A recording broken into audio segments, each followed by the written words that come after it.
মেদিনীপুর শহর তৃণমূল যুব কংগ্রেসের পক্ষ থেকে 21শে জুলাইকে সামনে রেখে একটি মিছিল হলো বৃহস্পতিবার। জেলা তৃণমূল যুব কংগ্রেস সভাপতি নির্মাল্য চক্রবর্তীর উদ্যোগে এই মিছিলটি আয়োজিত হয়। মিছিলে পা মেলান হাজার খানেক দলীয় কর্মী সমর্থকেরা। মেদিনীপুর শহরের বিদ্যাসাগর হল থেকে এই মিছিল বটতলা চক, গোলকুয়া চক হয়ে পুনরায় বিদ্যাসাগর হলে এসে শেষ হয়। মিছিলের নেতৃত্ব দেন নির্মাল্য চক্রবর্তী। এছাড়া উপস্থিত ছিলেন সাংসদ জুন মালিয়া, পুরসভার চেয়ারম্যান সৌমেন খান, উপপৌরমাতা অনিমা সাহা সহ বহু বিশিষ্ট ব্যক্তিবর্গ। মূলত আগামী 21শে জুলাই ধর্মতলার শহীদ দিবসে দলীয় সভানেত্রী মমতা বন্দ্যোপাধ্যায় কি বার্তা দেন দলকে, সেদিকেই তাকিয়ে রয়েছে দলের কর্মী সমর্থকেরা।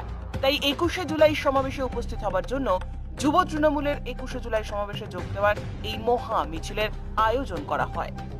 বলবো যে বরাবর আমরা মমতাদি এবং অভিষেক বন্দ্যোপাধ্যায়ের নেতৃত্বে আমরা 21শে জুলাইয়ের ধর্মতলাতে সবাইকে বলছি যোগদান করতে, দলে দলে যোগদান করতে বলছি এবং আমরা সেখানে শপথ দেব সবাই মিলে যে আমাদের সংবিধানকে রক্ষা করার শপথ আমরা মঞ্চ থেকে সবাই নেব।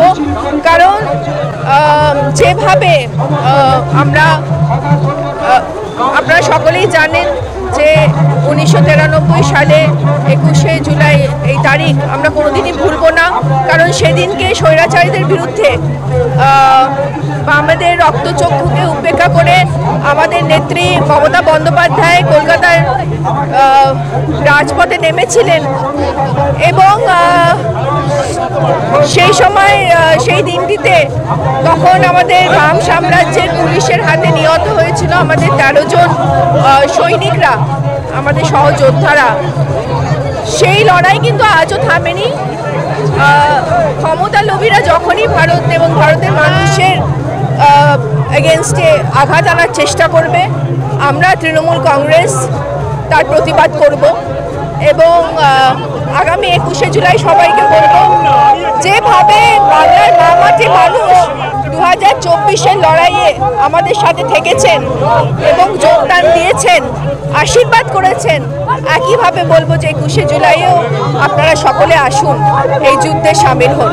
জয় বাংলা।